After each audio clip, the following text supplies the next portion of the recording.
This little boy sleeps on Dad's grave, tells Mom something that leaves her floored.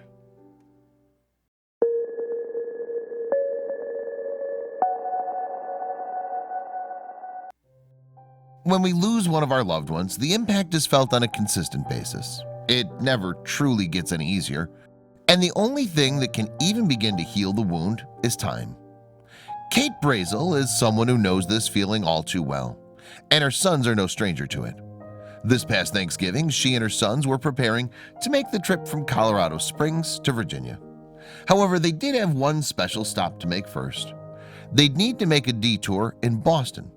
This may sound like a fun road trip to some, but there was far more to it than that.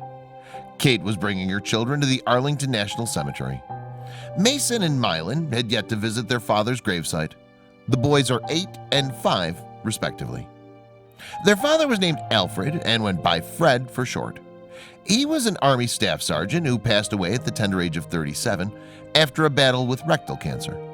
Mason and Mylon were not shielded from what was going on.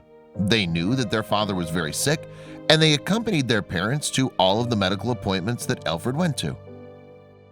When they finally got the chance to visit their father, they let him know all about the awesome activities they'd been up to. At a certain point, Mylon made a remark that knocked all the wind out of his mother. He told her that he could feel his dad's presence and that he wanted to take a nap with him. He also hugged his father's tombstone before leaving. Kate could not resist capturing this emotional moment, and we're utterly speechless. Once they left the gravesite, they continued their journey and headed to Niagara Falls. This was a place that Fred had always wanted to take his little ones. While some families would have allowed this tragedy to destroy them, they're continuing to live every day to the fullest. This is a story that will make readers cry and smile at the same time. We hope that this family's days are brighter and that they're filled with all the necessary healing. These special young men are certainly going to grow up to make their father proud. We already know that Fred is watching down over them from heaven.